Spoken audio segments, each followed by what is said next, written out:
Hey, we're live. It's the Ben and Lauren Show. I'm Benjamin. I'm Lauren. And this is Lauren. And we have another week under our belts. We do. And now we're going to commence with the Ben and Lauren Show. We had to take a quick break because back on Saturday when we would normally do it, Ben had such a stuffy nose that he says, Lauren, I think maybe we should skip doing a podcast tonight. Yeah, that's kind of what I said. We were all set to do it. I got the computer all going, and I said, all right, episode 11 tonight. Well, let me see. Episode 11 tonight. And Lauren said, no. No, actually, I said no. You said no. I said, never mind. It was probably a good choice. Yeah, I think so. So, obviously, we have another cold. So I am feeling much better. Thanks for asking. And Lauren made some elderberry syrup, and we've been taking our turmeric, and we've been, what else? Vitamin D. I think I've vitamin lost C. track. We've been Vitamin D, yeah. basically doing as much as we can to fight this, and because we do not want to be sick for Thanksgiving, but I think it's inevitable. We are not going to get healed in time by Thursday. What's today, Tuesday? Yes. And we have some kids who are just coming down with it today. Yeah. So it's going to go through our house like a plague. Always does. Always does. It's been rough the past 6 weeks. We've had 3 viruses, which that's normally about as many as we get in a whole year. And we've had about 3 or 4 days between each one. And we haven't really been all that terribly sick most of the time. But I can't take the kids anywhere. I can't take them to my family's house. They're dripping and sneezing and coughing. And we're basically confined to home. So we've been home for weeks. And I didn't realize that I had been looking forward to Thanksgiving so much, but actually I missed last Thanksgiving. I was in bed because Daniel was born at 5 o'clock Thanksgiving morning. So it's not Thanksgiving with my family this year. It's going to be your family. Right. So we're going to miss out on that. And it seemed fine because my parents were going to be leaving anyway. But then plans changed, and now they're having Thanksgiving right next door.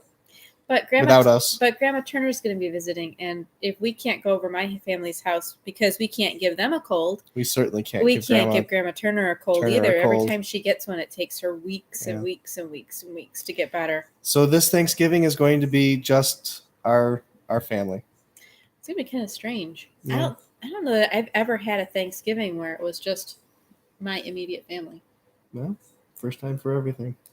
Except for last year, which was like no Thanksgiving at all. Thankfully, you rescued some food and brought it next door before it all got eaten. Well, Thanksgiving last year was very unique. We basically ate Thanksgiving in bed because Lauren just had Daniel. On Thanksgiving last year. I couldn't believe it. It's like he was almost 2 weeks late. Yeah. And it's like, of course he couldn't have gone one more a day. Our Thanksgiving baby. And I was very thankful. He was a boy. I was thankful, but I wished if he was going to wait that long, you would have held off one more day so that I could. Thanksgiving has always been my favorite holiday for a very long time. So this year he's a Black Friday baby. So his birthday's Friday. His birthday's on Friday. But apparently Black Friday doesn't mean anything because Black Friday starts on Wednesday. So it's been an occasion to practice not being disappointed. I had a hard time with that on Sunday when I realized we weren't going to make it to Thanksgiving. And I told our girls, we're not going to be going over Grandma and Grandpa's house for Thanksgiving this year because we can't take a cold over there. Actually, my brother can be hospitalized if he gets a cold. Yeah, serious. So you have to be careful with him. However, my girls started to get all teary-eyed. It's like, what do you mean we're not going to go? And I had to say, well, we'll have Thanksgiving here. It'll be very nice. What should we have? What kind of vegetables should we have? What kind of pie should we have? It's funny how when you have kids, you have to get over things for their sake as much as because it's the right thing to do. They said broccoli. They picked broccoli. And no mashed potatoes. We're having baked potatoes. Yes, they wanted baked potatoes. They wanted broccoli. They wanted to know if we could really cook a whole turkey. Of course we can cook a whole turkey. I think they probably want steak too. We'll have broccoli, baked potato, steak. We'll just have we'll just have a steak dinner. Hey, watch out, you're gonna make someone seasick. All right, that's better now. Okay. So Yep, and Daniel turning 1 year old, he stood up from the floor a whole bunch of times this week where, he's sitting on the floor and he gets his little backside in the air and stands up and then is very, very proud of himself. And I'm like, well, come here, come on, take a step. And he looks at me like, are you crazy? So he's going to be walking within the next 3 weeks. He's going to be running around. So we're going to have 4 kids on their feet. Yep. That's going to be pretty amazing. And so what else interesting? I've been working with trying to get a tank out to a location near Hillsdale. And we got notified that the truck driver refused to make delivery because it was a residential home with a gravel road with snow on it. It wasn't a residential home. And I don't know what his deal is with the gravel road. It was so stupid. So he refused to deliver the tank, and now they can't seem to deliver the tank. It just keeps sitting there, and they keep saying, "Oh, tomorrow." So yeah, we had an incident where basically they contacted us saying the driver is refusing to make delivery. Is this a residential? We said yes, but it's basically a farm. There's a whole residence there. A driveway, pole barn, and they have a pole barn, and it's right off the road. This is not like a subdivision street. I guess they get tank or big truck deliveries there all the time. There's even a turnaround if you wanted to get up and turn around and go back. It was set up for a big truck to be able to deliver. But he refused. He refused. So it ended up going from Michigan down to Ohio. They transported it past its location all the way down to Ohio. So now trying to bring it all the way back. So changing the address on this basically means it's going to add several days to the shipment. And we were told that 10 o'clock today was the final day. It's going to make it to its destination. We rerouted it to Flint. And then they're like, oops, we forgot to relabel it. Yeah. So yeah, basically it's going to be making the trip or hopefully sometime tomorrow. So, and the tough thing about this is it's a 250-gallon tank. It's not huge. It's not a gigantic tank. It's like almost big enough you could just put it on a pickup truck. So we won't mention the trucking company, but we will tell you it's not one of the big ones. If I told you the name, you wouldn't recognize it. I wouldn't use them again. But we didn't pick them either. No, it was not our decision. It's not our decision at all.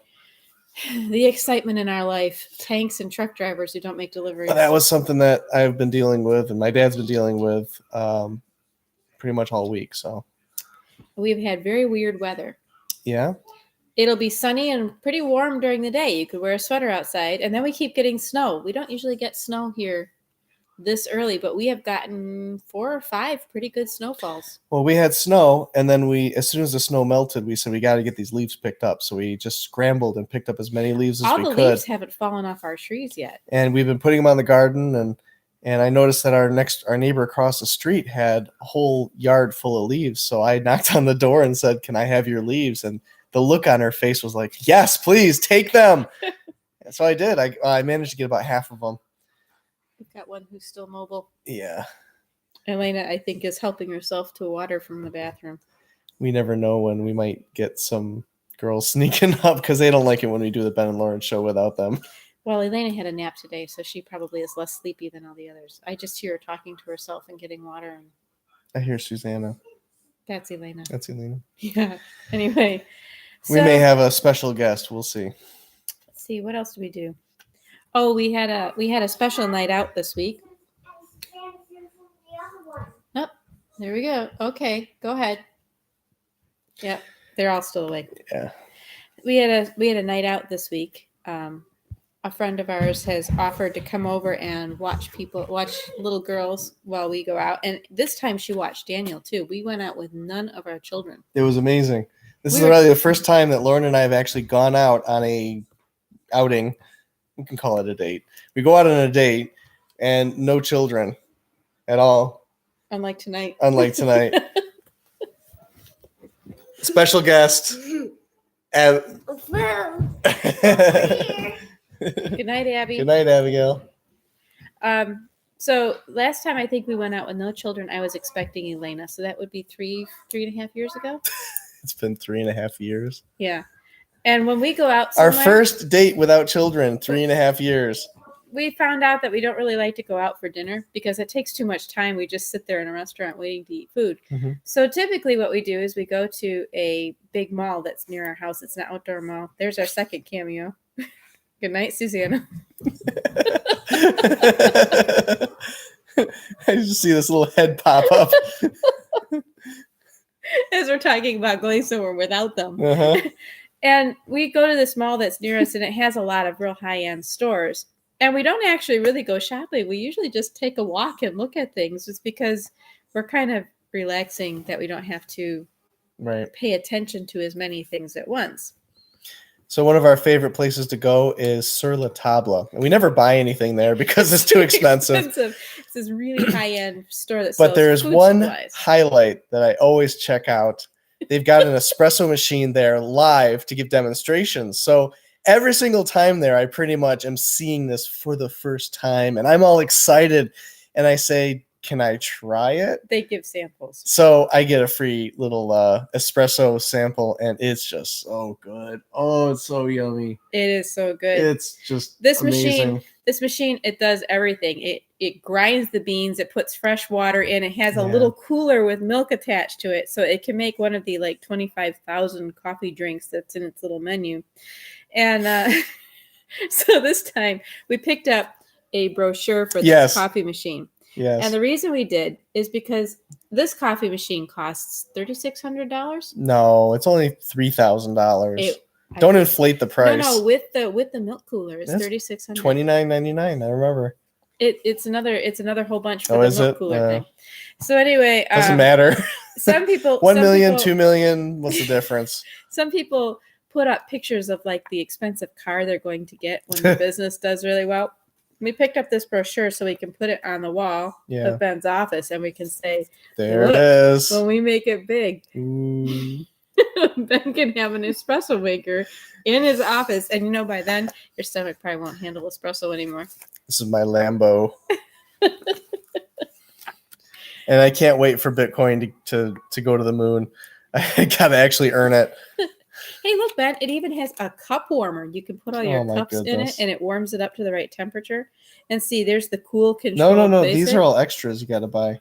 Oh, yeah, these are right. Jura This is extras. what makes it $3,600. Yeah.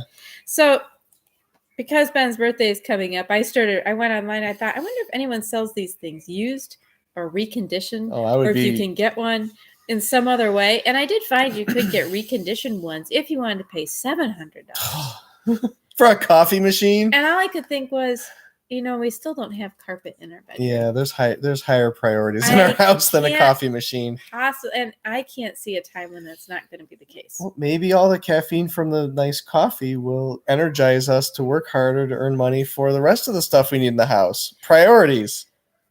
Anyway, so we went and we visited the coffee machine. How That was will our date night. how will carpet in our bedroom inspire us to work harder to improve other things in this house? To keep our feet nice and warm. It would keep our feet nice and warm. And maybe when the girls jump, it won't shake the whole bedroom. We might still do that. Hmm. We another thing that we do when we for a very long time, we actually did not go anywhere. We didn't go anywhere with the girls. We didn't go anywhere without the girls. We just stayed home. Partly because first we were watching Grandma, and then because it's a lot to leave 3 young children with anybody. Well, I remember taking. Did we ever take Abigail when she was a baby? Well, no, she No, was already grown because up by the time. We didn't take her because we were watching Grandma. Right. We took care of Ben's grandma, and we really couldn't go anywhere. So our big night out would be as if we snuck out to the grocery store for Right. about 20 minutes. So our last date night was with Daniel, but Right. it was But actually quite nice. I enjoyed it. one of the things we started doing is we started reading books to each other out Mhm. loud. And Yep. so we've read a lot of books, some fairly long ones. There's been a couple big monster, like big thick books.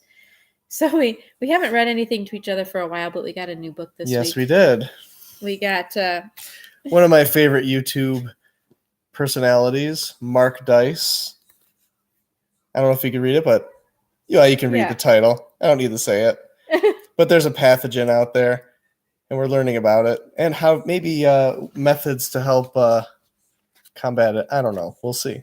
Well, one of the things that I've noticed by reading through here, what this guy is particularly good at doing is he pulls together instances of oddball things that people are doing. He pulls them all together and he puts them in a format so that you can read through quickly and see a synopsis of a whole bunch of news events and news stories over, in this case, I would say the past couple of years, 3 years, 4 years. He's got a lot of footnotes with all his news stories that he's referencing, and you've probably heard of a various number of them, but when he strings them all together, it does make quite an impact. Yeah, there's a whole chapter in here about cultural appropriation. Like how many people are claiming it? Yeah, like if I start selling tacos, somehow it's cultural appropriation. See, I didn't know that it was cultural appropriation for a white girl to wear hoop earrings. Apparently, this is not considered proper that a white woman should wear hoop earrings. That's appropriating black culture. I had no clue that was the case. Now, personally, I look dumb in hoop earrings. So which culture are you appropriating by having long hair? I don't know. And what I want to know is, if you're going to start getting into cultural appropriation, all cultures have things that can be appreciated by other cultures. I mean, does this mean that if you're black, you should not eat potato pancakes because that's German or Polish?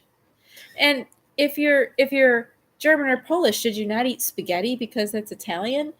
And I read a story about what about St. Patrick's Day? Why does everybody go out and drink on St. Patrick's Day? Isn't that cultural appropriation? Everybody's from Irish. The Irish. Everybody's Irish on St. Patrick's Day. I mean, that's the rule. So I read a story about a man in Detroit who was a white man who was hired for the Detroit Fire Department, primarily black, and he thought it would be a nice gesture to bring some food that everybody would appreciate. Well, he brought watermelon. It was the middle of summer. It was July or August. He brought watermelon, and everybody enjoyed it, but somebody got upset about that and said that it was cultural. It was insulting that he brought watermelon. Yeah, because he was stereotyping all his black fellow firefighters by bringing watermelon. Never mind. I love watermelon. Everybody eats watermelon in July and August. Yeah. So he brings a big old melon, which, if you go to any potluck event around here, it doesn't matter what color the people are, somebody brings watermelon. I love fried chicken too. I do. It's great. Now you're doing it. And waffles. We had waffles this morning. It was wonderful. It was the best waffles I think I've ever had.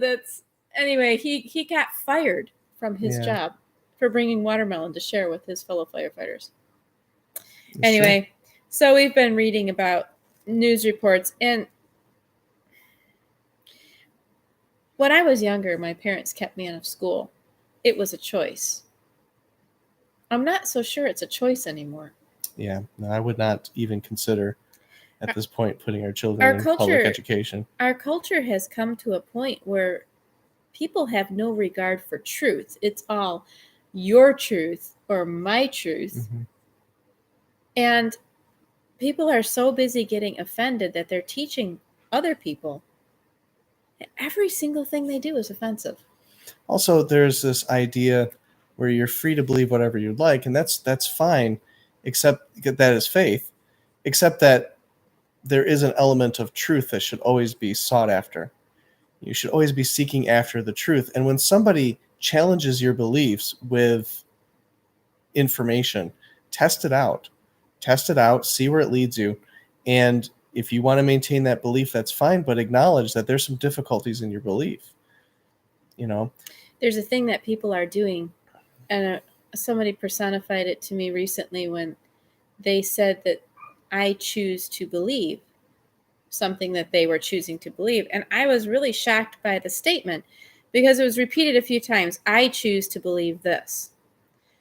And what they were saying was, regardless of what the truth may be, I choose to believe this because I feel better about believing this, which was actually very honest of the person, because that's really what that's what most of us really do. Mm-hmm. We do choose to believe something. But what's happening right now in our culture is that there is a feeling that there is no such thing as truth. Everything is about a choice to believe this and a choice to believe that. And so if I choose to be insulted by something you do, you have to give way. Mm-hmm. Yeah, there's a lot of outrage. Because it does not matter what truth is. It just matters how I feel. And What is it? What is it Ben Shapiro likes to say? Facts don't care about your feelings. Facts don't care Yeah. about your feelings. It's our entire culture is going into a situation right now where it does not matter what truth is. Truth is irrelevant. It's just your truth. And that will cause the your collapse feelings. of our entire civilization. Right. If nobody cares about truth and everything becomes relative, that's it. It's all done. Yep. It's going to crumble. But thankfully, the truth exists. The truth is out there. All you have to do is look for it. Information is available today in abundance, more abundance than ever before. And that's like a stone foundation to be able to say, there is a truth. I may not know what it is, and you may not know what it is, but it's there. All we need to do is find it. I heard a quote from a man who once said, "I am the way, the truth, and the life. No other way to the Father except through me." Well, he also said the truth will set you free. That's true. And now we're understanding why, because we are seeing examples of what bondage it is to not care about what truth is. Well, here's the thing. Even if somebody who had kind of more liberal leanings or leftist leanings read this, I think even they would be kind of appalled. I think they would even say, well, I don't agree with that, but that's a little bit crazy. But, Well, they might not get past the cover because it's insulting. If somebody is easily insulted, they couldn't read this book. Right. Because it's all about insulting things. It's about very insulting things, because truth can be insulting. insulting. Things, yeah. Truth can be insulting if you believe there is no such thing. So my favorite thing about this front cover is the red pill. It's pretty obvious that it's a red pill. Yep, it is red. Anyway. Find a cure. I think that pretty much covers it. We're about 21 minutes in. We had a little bit more, but I think we're going to call it an evening. You didn't want to say anything about the Torah portion? Oh, the Torah portion. Got to talk about that too. Well, we've been talking about Torah portions, about households in right. every Torah portion, because we're coming to the conclusion that the entire Torah is pretty much about households. Right. So we've been going through the Torah portions, looking at it from the aspect of households. What are the characteristics of these households? We felt it was pretty interesting that this whole Torah portion was about Laban's household versus the house of Abraham, Isaac, and Jacob. Jacob left his household and left to live in Laban's household. What a mess. You get the impression Jacob does not even know where to start with No. Laban's household. It is so different from his own. The values of the family are so different from his own. You get this impression that this guy, Jacob, is just keeping his head down and hoping he can survive this. Even to the point where Laban, we find out later, speaks a different language. Yeah, we didn't notice that until the very end, when Jacob finally leaves Laban's household, after he's ended up being snookered into marrying both Laban's daughters instead of one of Laban's daughters. They make a contract on a stone that they are not, neither one of them is going to cross in aggression to attack the other. And they name it two totally different things that mean the same thing. Exactly. They named it the same thing, but in two different languages. Right. Which I thought was very telling that that they're both descended from Terah, Abraham's father. That's where the two family lines join, but that's way, way back. That's 4 generations. Right. Nahor and Abram. Or Nahor, not Terah. Nahor and Abram are brothers. Okay. But what's interesting is down through Nahor's line, you get this thread of manipulation and trickery and idolatry and dishonesty and just a lot of very unpleasant family dynamics, where in Abraham's family there had been generosity and kindness and actually a lack of manipulation.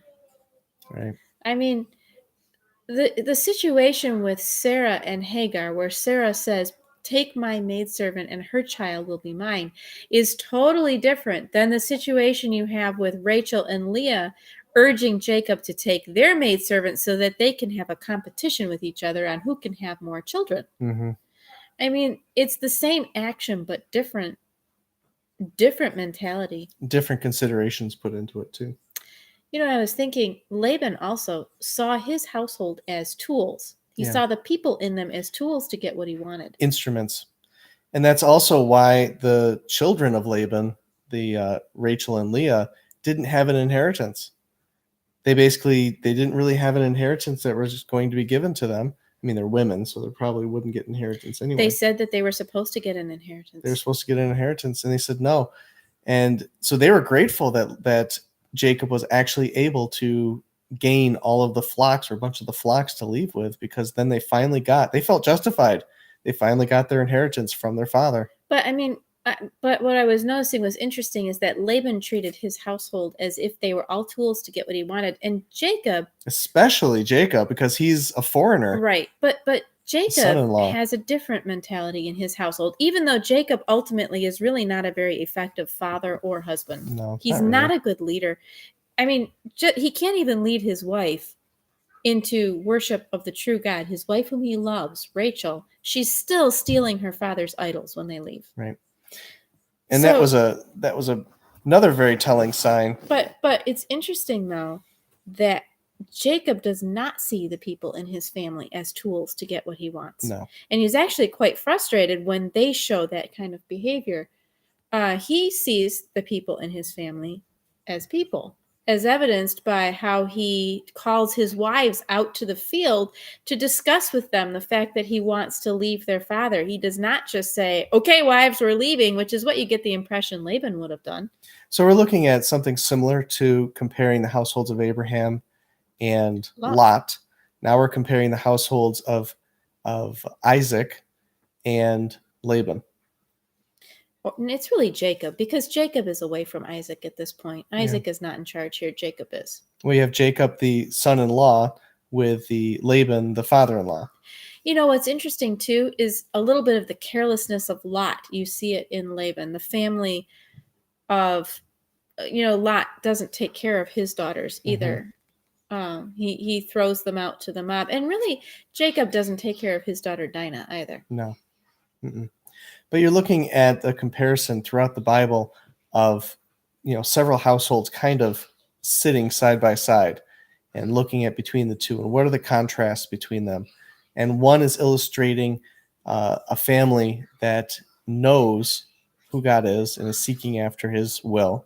And the other family may know God, they may know who he is, but they really don't care about him. But they don't really incorporate concern for him in their daily lives. And I think that's showing the fruit of those two different scenarios in households side by side in comparison. Yeah. But really, I think what I noticed the most was Jacob has a different feeling toward his household than Laban has toward his. In Jacob's household, whether he's effective or not, he does not just see his family as the means toward whatever end he wants. Right. It's not like a factory. No. Laban sees his family as tools to get what he wants. Right. They're not just cogs in a machine to get in Jacob's family. Yeah. Right. That is not to say that Jacob was not a good father. If you want to be a good father, don't look to Jacob's example. Well, you look at a lot of the people in the Bible that follow the God of Israel, the God of Jacob. They're not always the best example, but they do worship the true God, and they do show acts of kindness that are illustrated, and we learn from the things that they do well and the things that they don't do well. What's ironic is that God chose Abraham and his household because he said he'll be able to teach his household to follow me, his children to follow me. You get down 2 generations later to Jacob. Jacob has Joseph, who's very faithful. You see Judah, after he leaves and comes back, has some glimmerings that Judah has some faithfulness. But a lot of Jacob's children, you get the impression they have no care for God at all. Right. And that will probably be next week's Torah portion. Yeah. So talk about Judah. Right. So we're going to end it with that. And I want you to have a wonderful evening. And wherever you are, whatever time it is, whenever you're watching this, have a great day. And say goodbye, Lauren. Goodbye, Lauren. Good night. Good night.